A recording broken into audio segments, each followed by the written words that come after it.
Bienvenue dans cette nouvelle vidéo. J'ai décidé de vous faire toute une série sur le thème de la respiration. Pourquoi c'est super important de respirer? Parce qu'en fait, on ne respire plus.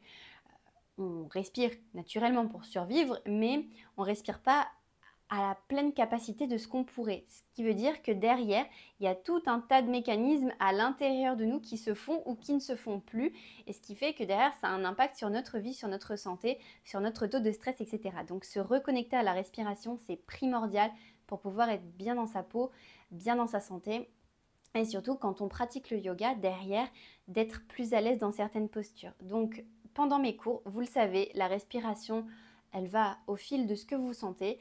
Mais c'est vrai qu'il y a des moments, selon les cours, où je mets l'accent sur certains types de respiration particulières, notamment la respiration Kapalabhati qu'on fait souvent, la respiration Agnisara également qu'on fait. Il y a la respiration Bastrika qu'on a déjà fait en cours. Voilà, c'est les respirations que je préfère parce qu'elles ont vraiment un côté utile sur la reconnexion au centre pour notamment avoir un impact positif sur votre équilibre et sur aussi le fait de respirer, notamment quand on est dans les backbends. Donc les backbends, je vous rappelle, c'est quand on est dans les postures d'extension arrière où vraiment on a le dos qui se plie vers l'arrière et souvent on a du mal à respirer. Donc pratiquer ces respirations, je ne vous dis pas quotidiennement parce que ça c'est un idéal que personne ne fait. Ou alors on le fait mais en version cure et puis après on laisse tomber et on ne le fait plus. Adopter une respiration lente et calme dans des moments de stress est quelque chose qui vraiment peut vous sauver d'une situation pour vraiment reprendre le contrôle de votre corps. Après, de manière plus spécifique, quand vous voulez vraiment faire un travail approfondi sur la respiration, il y a des respirations qui ont vraiment des objectifs particuliers. Donc notamment la respiration que je vous présente aujourd'hui qui est Kapalabhati. Kapalabhati, c'est la respiration qui s'appelle respiration du crâne qui brille. Donc ça vous donne le ton. C'est une respiration qui est incroyable, qui a des vertus qui sont multiples. Donc au niveau du mental, donc quand on regarde un peu sur internet ce qui est dit sur Kapalabhati, on nous dit que ça va vous donner de la lucidité mentale, ça va améliorer la mémoire et la concentration, ça vous aide à éliminer les blocages mentaux, ça permet de réénergiser et de vitaliser le corps. C'est une respiration qui est énergisante et vitalisante. Cette respiration a aussi des vertus au niveau digestif parce qu'en fait, les mouvements du ventre, ça contracte à l'intérieur et ça fait un massage au niveau des viscères. Donc ça peut améliorer votre système digestif. Ça détend, dénoue et muscle le diaphragme et toute la zone du diaphragme. Ça dynamise et renforce la rate, le pancréas, le foie et les abdominaux. Ça optimise la digestion.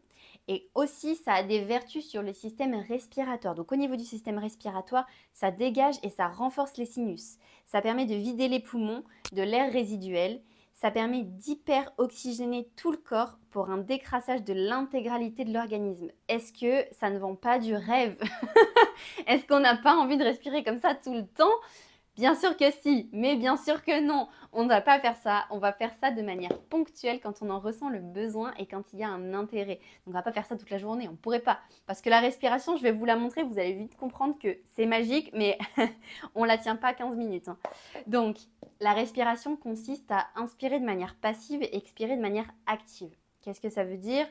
Pour être plus clair, on va être sur ce type de respiration. C'est comme si on hyperventilait, mais sans inspirer, expirer, inspirer, expirer. Ça, c'est la respiration Bastrika et j'en parlerai dans un autre épisode. Donc là, sur cette respiration-là, pour se préparer à accueillir la respiration, on va commencer par prendre une profonde inspiration et une complète expiration. Ensuite, on prendra une courte et vigoureuse inspiration, comme ça, pour gonfler les poumons d'air rapidement et complètement.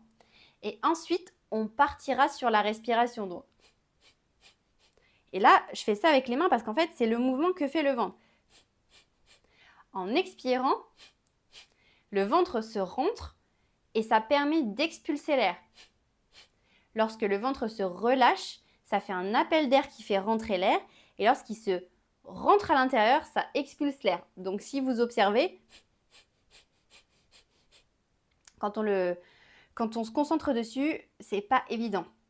Parce que le cerveau part d'un côté, le ventre part de l'autre, on essaye de synchroniser, puis on fait n'importe quoi. C'est vraiment pas évident. Moi, ce que je vous conseille, donc, sur le premier cycle, c'est vraiment de porter votre attention sur le nez.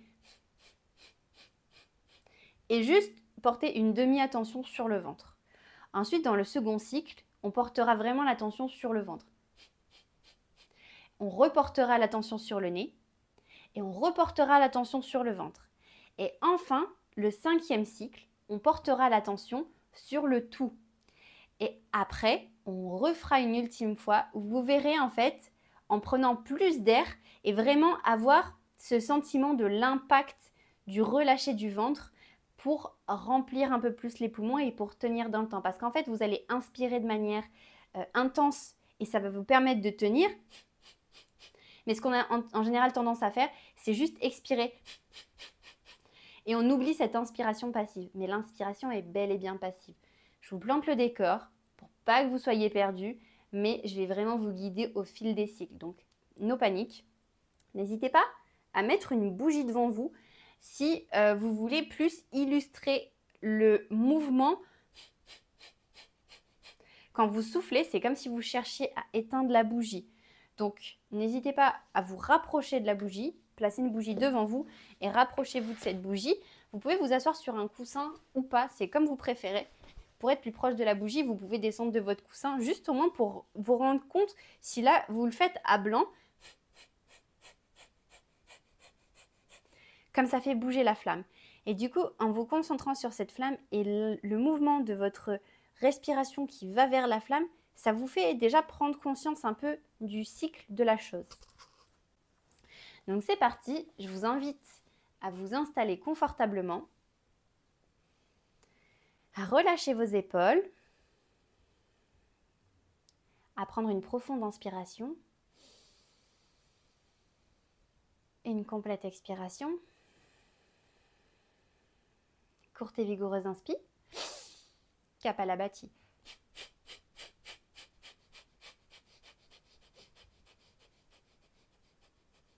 Et relâchez. Maintenant, dans ce nouveau cycle, portez cette fois-ci l'attention sur votre ventre uniquement. Vous avez compris le fonctionnement du nez, maintenant portez l'attention sur votre ventre. Donc c'est parti, inspirez profondément. Expirez complètement. Courte et vigoureuse inspi. Kapalabhati.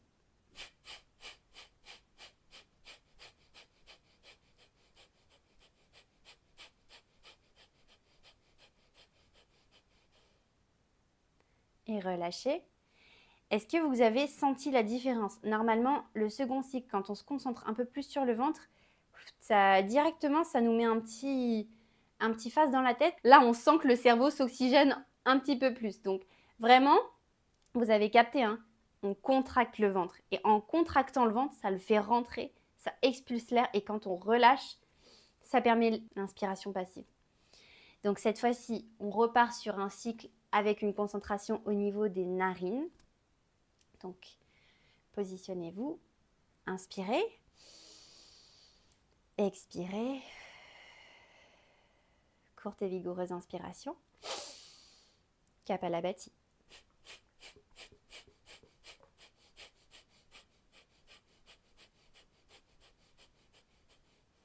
Et relâchez. Peut-être que votre flamme, si vous en avez mis une, bouge ou pas. Mais vous avez compris, au-delà de faire bouger la flamme, c'est plus l'intention. C'est cette force qu'il faut en fait. L'intention de vouloir éteindre la flamme.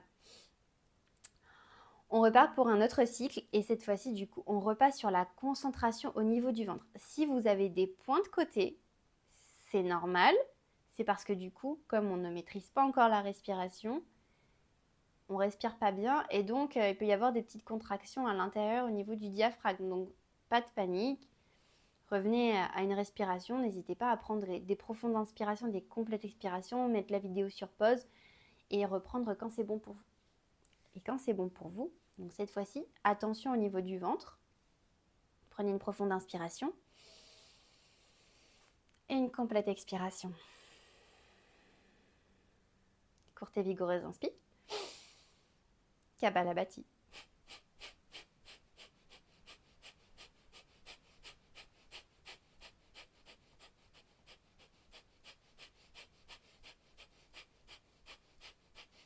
Et relâchez. Est-ce que vous sentez la différence entre quand on fixe l'attention sur le nez et quand on pose l'attention sur le ventre. Ça n'a absolument rien à voir. Quand on est sur le ventre, on a l'impression qu'au final, on a moins d'air qui sort par le nez, mais en réalité, la respiration, elle se fait mieux. Donc vraiment maintenant, dans ce nouveau cycle, essayez de ne pas réfléchir. Vraiment, laissez faire. Vous avez compris le cheminement.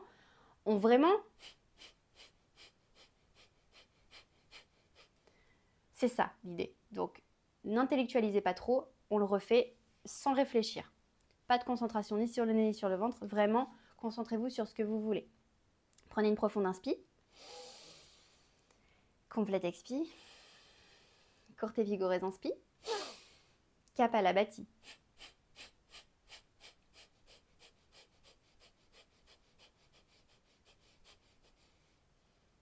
Et relâchez. Est-ce que vous sentez la différence?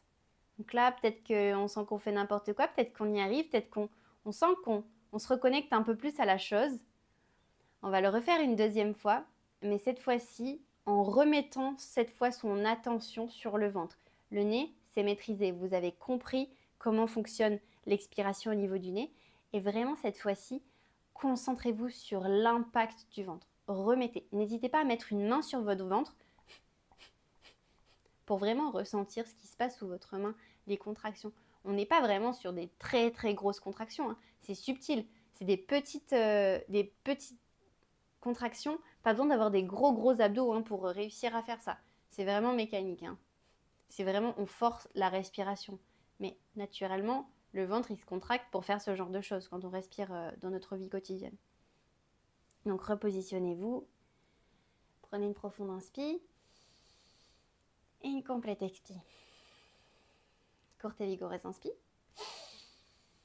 Kapalabhati.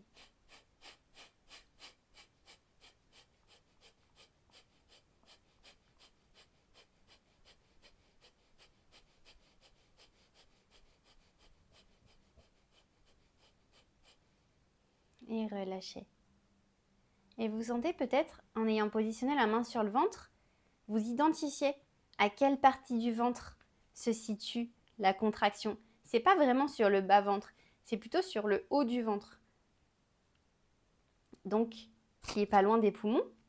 Si vous essayez d'ouvrir un peu plus vos poumons en relâchant les épaules, pour ça, n'hésitez pas à vous asseoir sur un coussin, on laisse tomber la bougie, hein. La bougie, vous avez compris, c'est un peu du divertissement.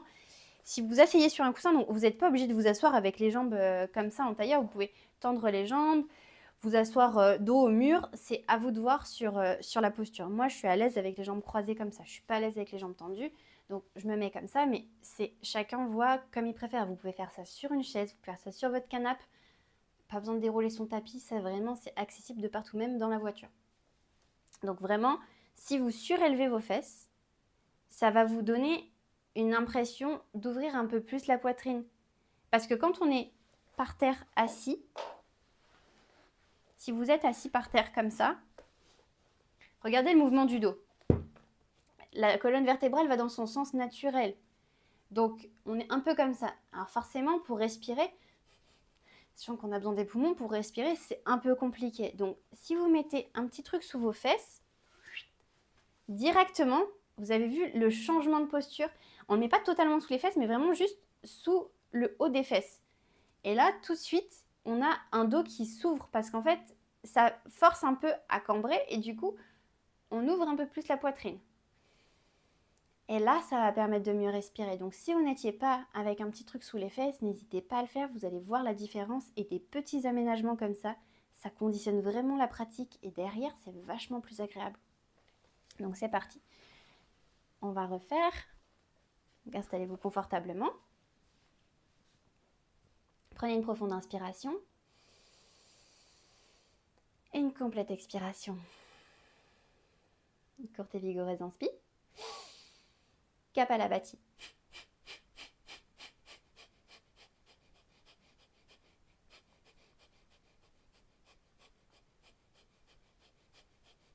Et relâchez.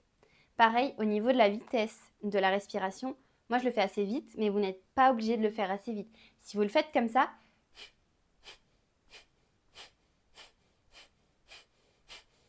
C'est tout à fait ok.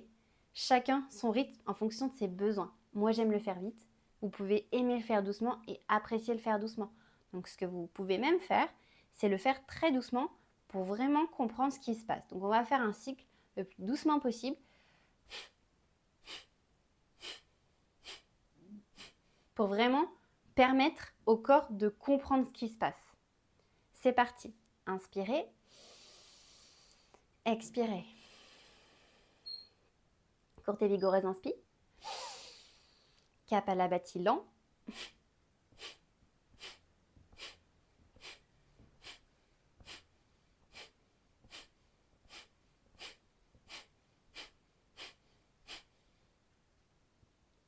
Et relâchez.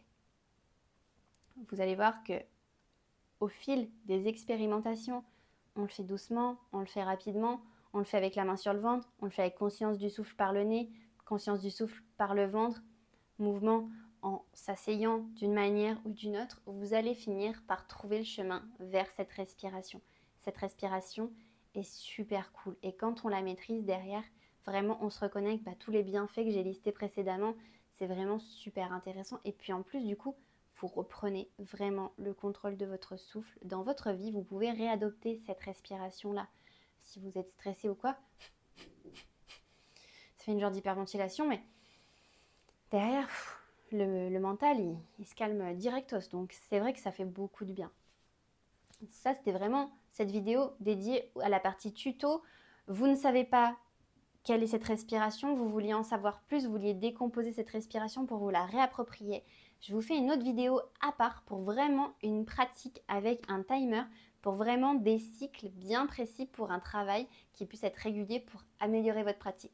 Voilà, j'espère que vous avez aimé cette vidéo. N'hésitez pas à mettre des commentaires, n'hésitez pas à me poser des questions si vous avez toujours des questions sur cette respiration. N'hésitez pas à vous renseigner sur internet aussi si vous cherchez d'autres réponses. Et moi je vous dis à la vidéo d'après pour un entraînement un peu plus concret. Bye!